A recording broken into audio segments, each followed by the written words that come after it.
Labda tuko taarifa kwamba kesho anazikwa huko Mbeya. Kwa hiyo vyote vile mimi waziri niliokuwa nafanya naye kazi nilipaswa sasa hivi niwe barabarani kwenda Mbeya, lakini kwa sababu ya shughuli za kesho nimebidi nibaki.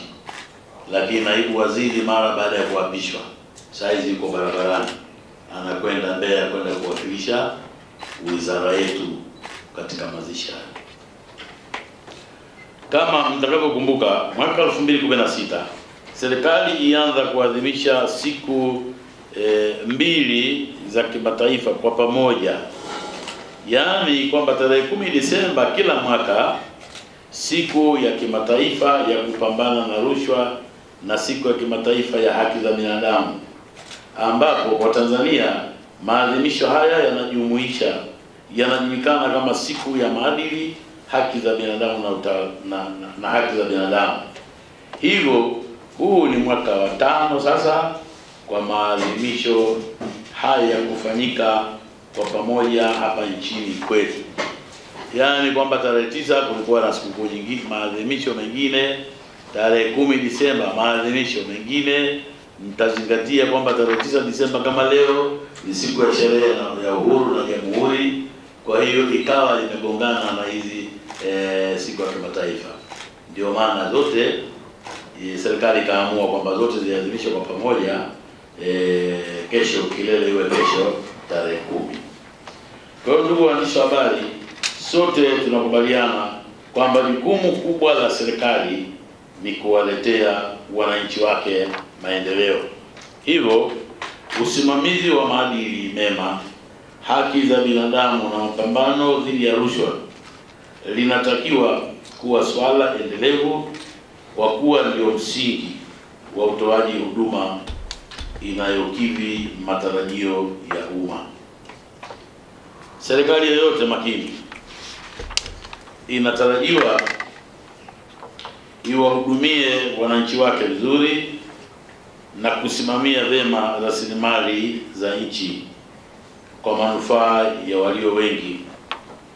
Kwa mantiki hiyo, tunapoadhimisha siku ya maadili, haki za binadamu, tunapata fursa nzuri ya kujitafakari tulikotoka, tuliko na tuendako kama taifa. Usimamizi madhubuti wa misingi hii utajenga mazoea na hatimaye tutakuwa na taifa lenye utamaduni unaozingatia maadili mema, kuchukia rushwa na kuheshimu haki za binadamu.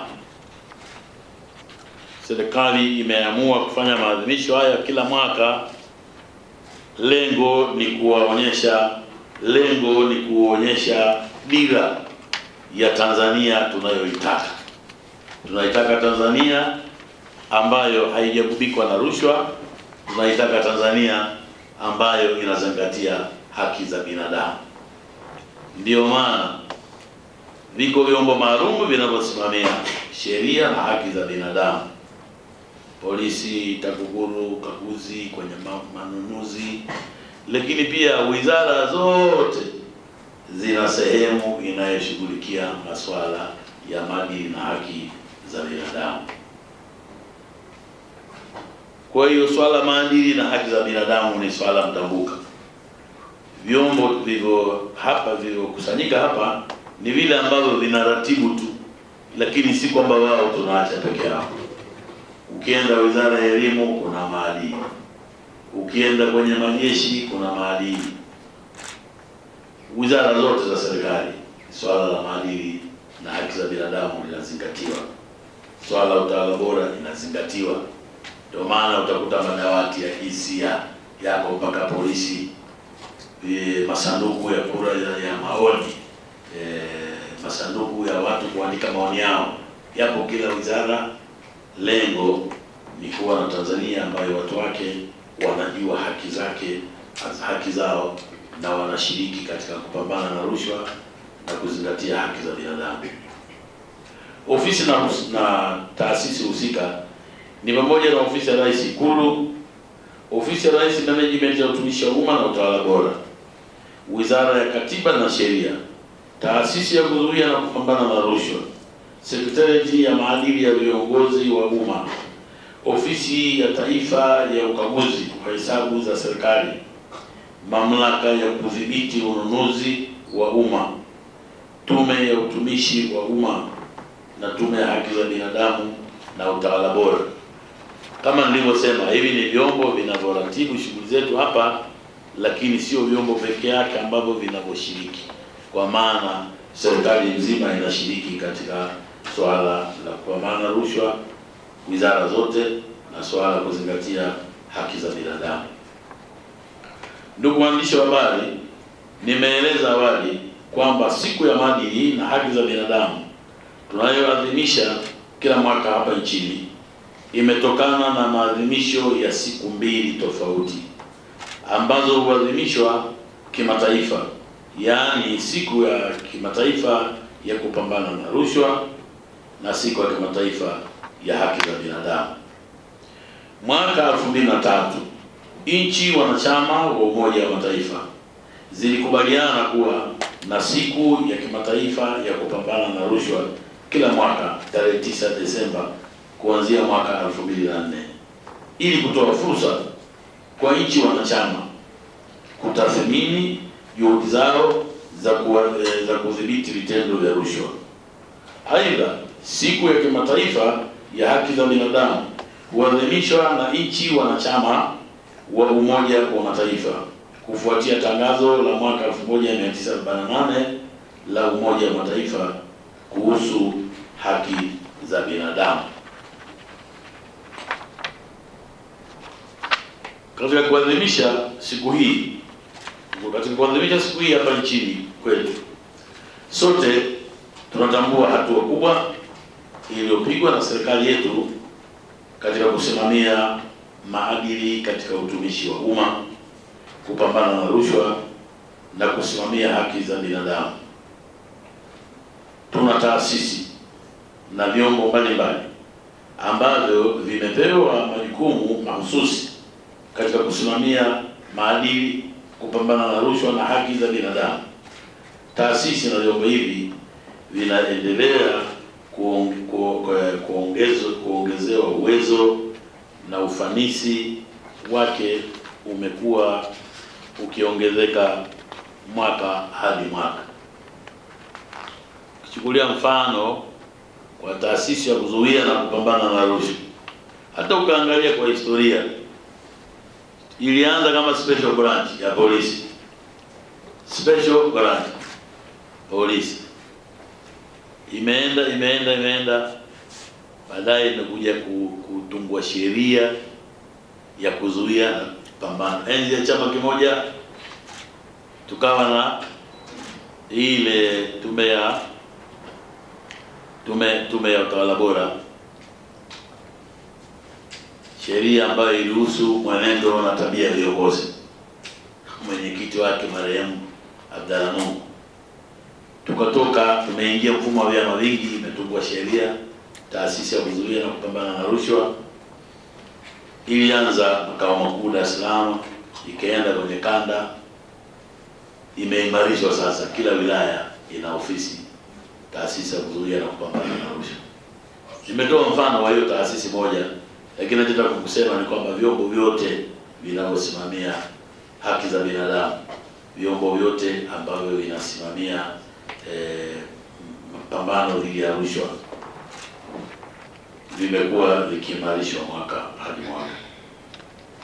Ni imani yangu kwamba mtakubaliana nami kwamba serikali ya awamu ya 5 inayoongozwa na Mheshimiwa Dr. John Pombe Joseph Magufuli imefanya kazi kubwa katika kusimamia misingi ya maadili na utawala bora. Pengine kesho kwenye kongamano tunaweza tukapata fursa kusikia mafanikio tuliyopata katika masuala ya kupambana na rushwa na utawala bora. Vyombo mbalimbali vya kitaifa na vya kimataifa vimekiri kwamba katika miaka 5 hii Tanzania tumepiga hatua katika kuzingatia utawala bora, tumepiga hatua katika kupambana na rushwa. Imekuwa ni nchi inayopiga mfano katika bara la Afrika. Juhudi za serikali zinatambulika ndani na nje ya nchi yetu, na katika miaka hivi karibuni, kama nilivyosema, nchi yetu imekuwa inatolewa mfano wa nchi zilizofanikiwa sana katika masuala ya uadilifu, mapambano dhidi ya rushwa, matumizi mazuri ya rasilimali za nchi katika kuwaletea wananchi maendeleo. Tunashuhudia rasilimali za nchi pamoja na madini. Tunashuhudia siku hizi tangu tumekaa na wachimbaji madini, wamiliki migodi kutoka nje, tukaulizana sisi tunapata nini, wao wanapata nini, tukachukua hatua za kumiliki kampuni kwa pamoja. Tunashuhudia kila mwaka jinsi ambavyo tunapata gawio ambalo linatusaidia sisi kutekeleza miradi yetu ya maendeleo. Yale ndio matumizi sahihi ya rasilimali za nchi. Ndugu waandishi wa habari, kauli mbiu ya maadhimisho haya kwa mwaka huu 2020 inasema uzingatiaji wa ahadi ya uadilifu kwa viongozi na watumishi kwa ustawi na utawala bora na haki za binadamu nchini. Na leo umeshuhudia pale viongozi baada ya kuapa tumekula kiapo cha kuzingatia uadilifu. Maadhimisho ya mwaka huu yatafanyika kwa kongamano litakalofanyika kesho hapo tarehe 10 Desemba katika ukumbi wa PSSSF jijini Dodoma. Kongamano hilo litawashirikisha wadau wa sekta ya umma pamoja na sekta binafsi. Taasisi za kiserikali pamoja na wabia wa maendeleo nao watashiriki. Katika kongamano hilo tumejipanga kukumbushana juu ya umuhimu wa kuzingatia misingi ya ahadi ya uadilifu, ambapo ndio mwongozo wa mwenendo wa watumishi waliopewa dhamana ya kuwahudumia wananchi. Watumishi wa sekta ya umma pamoja na wale wa sekta binafsi tunao wajibu wa kuzingatia misingi ya ahadi hiyo. Ndugu waandishi wa habari, kama nilivyotangulia kusema, utekelezaji wa shughuli mbalimbali za uchumi umekuwa ukidumazwa kwa kiasi kikubwa na vitendo vya rushwa na ukiukwaji wa haki za binadamu, ambako kunachangiwa na ukosefu wa maadili miongoni mwa baadhi ya watendaji kutoka katika nyanja zote. Serikali ya awamu ya 5 kwa kutambua ukubwa wa changamoto hii imekuwa na mikakati mbalimbali, ikiwa ni pamoja na mkakati wa taifa dhidi ya rushwa na mpango wa utekelezaji wa awamu ya 3 ya NACSAP 3 uliozinduliwa tarehe 10 Desemba 2016. Mkakati huu umeainisha majukumu ya kila sekta. Hivyo naomba nitumie fursa hii kuwakumbusha wadau wote kuupatia mkakati huu na kujitathmini. Wadau husika ni pamoja na taasisi za umma, sekta binafsi, asasi za kiraia, wabia wa maendeleo, vyama vya siasa pamoja na vyombo vya habari. Kama nilivyosema hapo awali kwamba vita dhidi ya rushwa sio ya wizara moja, ni ya serikali nzima, na katika ile NACSAP 3 tumeeleza majukumu ya watu aina zote, vyama visivyo vya kiserikali, wizara mbalimbali, wafanya biashara, watumishi wa serikali. Ule mpango unaeleza nani afanye nini katika kufanikisha vita hivi. Sababu ya kuainisha majukumu haya ni kuhakikisha kuwa kila mdau anatoa mchango wake katika mapambano dhidi ya rushwa nchini, kwani hili ni jukumu la kila mmoja wetu hapa Tanzania. Utekelezaji wa mkakati wa taifa dhidi ya rushwa umepangwa, umepewa msukumo mkubwa na utashi wa kisiasa tulionao kwa sasa, kwamba hakuna nchi ambayo inapata mafanikio kupambana na rushwa kama hakuna political will, kama hakuna utashi wa kisiasa. Serikali ya awamu ya 5 ina utashi wa kisiasa, ina political will ya kutaka kuondosha rushwa hapa Tanzania. Katika kipindi kifupi sana, nchi yetu imeshuhudia maendeleo makubwa sana yanayotokana moja kwa moja na matumizi mazuri ya rasilimali za nchi, pamoja na kuongezeka kwa uadilifu na uzalendo miongoni mwa watumishi wa umma pamoja na wananchi kwa ujumla. Baadhi ya miradi mikubwa ya maendeleo inayotekelezwa kutokana na matumizi mazuri ya rasilimali za nchi yetu ni pamoja na ujenzi wa reli ya kisasa, ujenzi wa bwawa la kufua umeme la Mwalimu Nyerere kule Rufiji, ununuzi wa ndege za serikali, ujenzi wa vivuko na meli, ujenzi wa hospitali, ujenzi wa barabara, vituo vya afya na zahanati na kadhalika.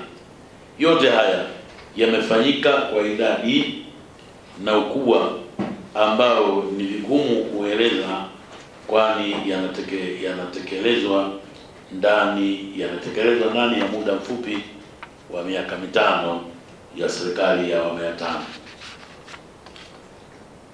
Ndugu waandishi wa habari, unapozungumzia haki za binadamu huwezi kuepuka kuzungumzia huduma mbalimbali ambazo mwanadamu huzihitaji katika maisha yake, ikiwa ni pamoja na huduma ya afya, pamoja na elimu, maji na mengineyo mengi.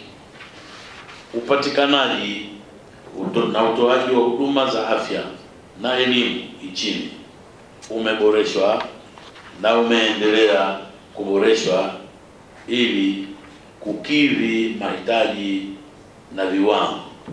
Kwa mfano, hauwezi ukasema kwamba nchi hii tunazingatia haki za binadamu wakati ambapo wale watoto ambao wazazi wenye uwezo wanasoma kutoka darasa la 1 mpaka chuo kikuu, lakini wazazi ambao hawana uwezo watoto wao hawasomi. Kwa kuzingatia hili, ndio maana serikali yetu ilianza kwamba kutoka darasa la 1 mpaka kidato cha 4 watoto watasoma bure, serikali itagharamia. Ilani ya uchaguzi wa mwaka huu tumesema sasa mpaka kidato cha 6. Ukifika kidato cha 6, hata kama mzazi wako hana uwezo, unapewa mkopo, unasoma mpaka chuo kikuu. Hapa ndio tunapoonyesha kwamba Tanzania kuna haki za binadamu.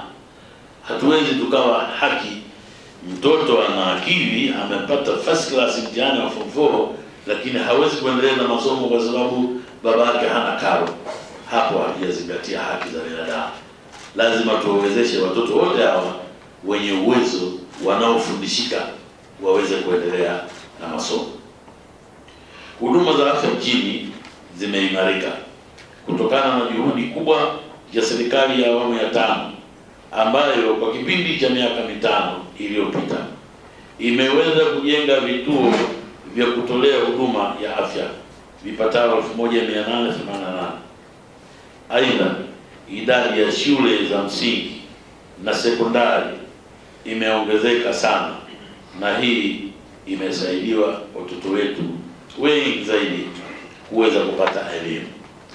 Ukitaka kujua kwamba upande wa afya kwa mfano tumepiga hatua kubwa, kwamba ndani ya miaka 5 ya serikali ya awamu ya 5 idadi ya hospitali zilizojengwa zinafanana na hospitali zilizokuwepo tangu tumejitawala 1961. Sasa linganisha 1961, tena sio 61, linganisha tangu enzi ya mkoloni. Hospitali hizo kuwepo tangu enzi ya mkoloni mpaka serikali ya awamu ya 5 inaanza kazi, inafanana na idadi ya hospitali zilizojengwa serikali ya awamu ya 5, na karibuni tutapita ile idadi ya hospitali zilizokuwepo, kazi ambayo imefanyika muda wa miaka 5. Haya ni maendeleo makubwa. Vile vile uamuzi wa serikali kugharamia elimu kama nilivyosema, msingi na sekondari kwa 100% umeongeza idadi ya watoto wanaojiunga na shule kila mwaka. Kadhalika ongezeko la bajeti na mikopo kwa elimu ya juu limewawezesha vijana wengi zaidi kupata elimu ya chuo kikuu. Kwa ujumla, juhudi zote hizi zimelenga kukuza uchumi na kuboresha maisha ya wananchi walio wengi. Ndugu waandishi wa habari, ni rai yangu kwamba wanahabari tusaidie kuzitafsiri na kuonyesha matokeo ya juhudi za serikali katika kuimarisha maadili, mapambano dhidi ya rushwa na uzingatiaji wa haki za binadamu. Ni muhimu sana waandishi wakaelewa na kuiunga mkono azima ya serikali katika kuimarisha maadili kwa jamii nzima, kupambana na rushwa na kusimamia haki za binadamu hapa nchini. Aidha, ninaomba msaidie kuiarifu na kuielimisha jamii yetu ili ibadili kimtazamo na kifikra na kuona kwamba kila mwananchi kwa nafasi yake anao wajibu wa kuhakikisha kwamba jamii inakuwa na maadili mema, inaheshimu haki za binadamu na inachukia na kupiga vita rushwa. Najua mara nyingi sana tunapokula viapo, tunapozungumza juu ya maadili katika taifa letu, tunazungumzia ziko mila na desturi ambazo hazijatungiwa sheria, lakini ni mapokeo ya tabia za Watanzania. Tulikuwa na bwana wa basi anaitwa DMT. Enzi hizo ukiingia ndani ya basi, ukikuta mama mjamzito, hata kama wewe una miaka 70 kama mimi zaidi ya 70, unampisha kama basi limejaa, unampisha mama mjamzito. Mama mtu mzima ana miaka 70, anampisha binti mjamzito pengine ana miaka 35. Hakuna mahala kwenye katiba nchi imeandikwa hiyo, lakini ni mapokeo mema. Kama mko midume tupu, basi ameingia mzee pale ana miaka 72, amekosa siti, kijana simama anampisha. Huo ndio utamaduni wa Tanzania. Haya ndio maadili ambayo tunataka kuyakuza na kuyaendeleza katika taifa letu.